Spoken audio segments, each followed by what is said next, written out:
Weird occupations. In this video, I'll talk about some weird occupations people do.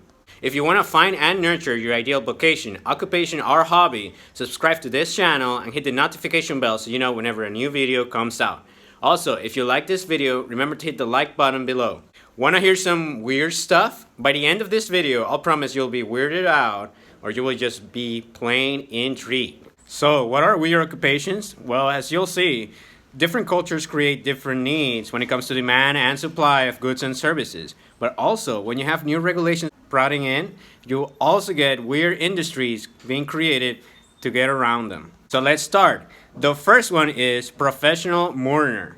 Ever needed a funeral to be more heartfelt? Well, now you can actually hire professionals to cry at your funeral services. This can be especially true in cultures where it's believed that the dead will pass on more easily if the ones that were left behind are left crying.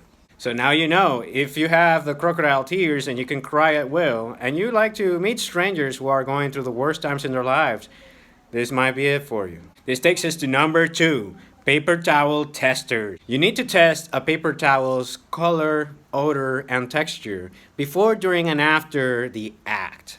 So how do companies test this?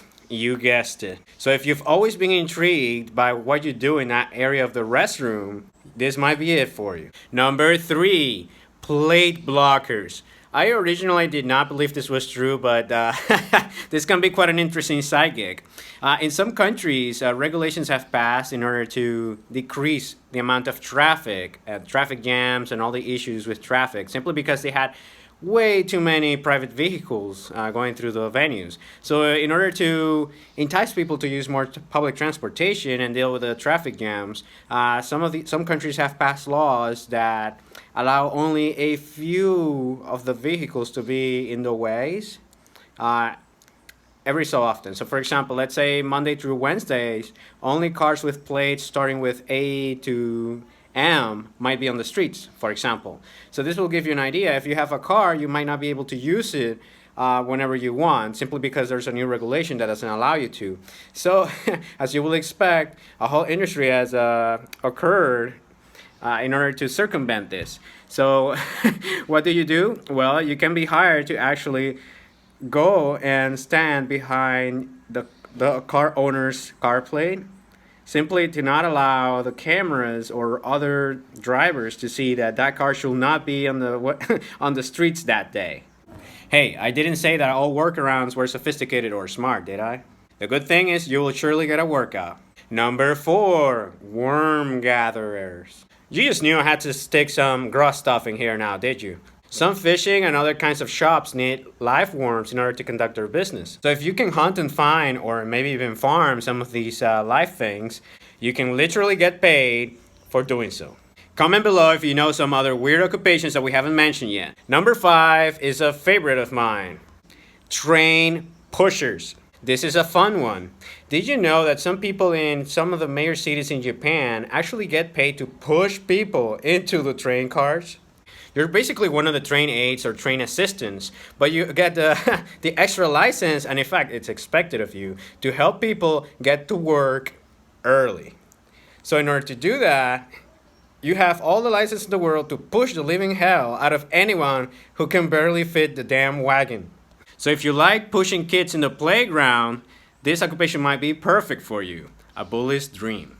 Next one is an occupation that's very popular in some Latin American countries, and that is number 6, car watchers. So all you have to do is pick your favorite public spot where people like to park and just start charging everyone a fee in order for them to park there. No need for an actual parking lot or an actual license from anyone for you to start charging. All you have to do is say that you're there to guard their vehicles and make sure that everyone's safe. And if they say no, well, you just let them know very nicely that it's not your fault if anything happens to their car. You don't believe me? It's actually happened to me several times, and it's not nice if you don't pay. But putting shady business aside, this actually serves its purpose.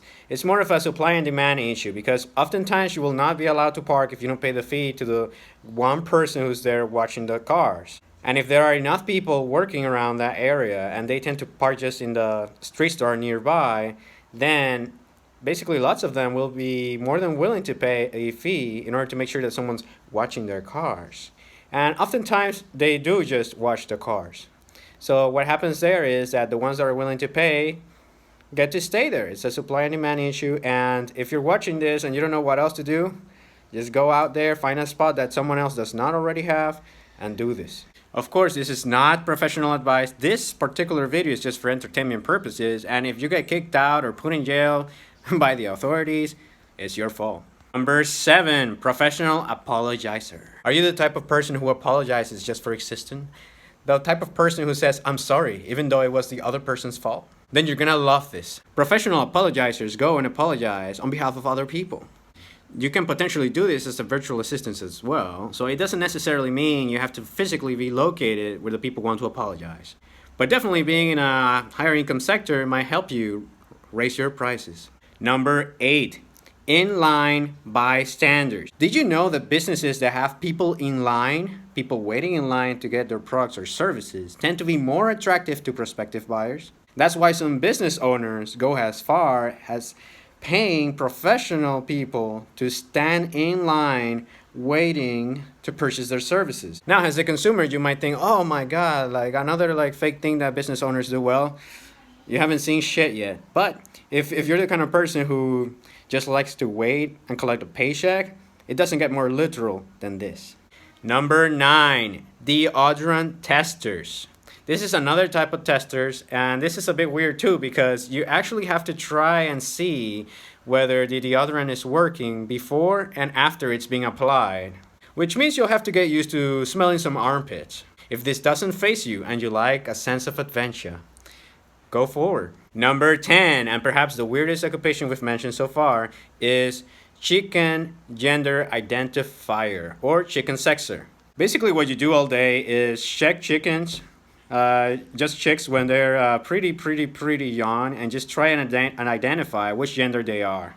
You do this on behalf of a farm or another organization that's probably gonna pump them to be either eaten or to produce more eggs that will also be eaten. Since, as you know, a chick's gender will determine whether they will be raised to lay way more eggs or they will be raised to be fried chicken. So the chick's life, diet, and lifestyle and their destiny depends on you.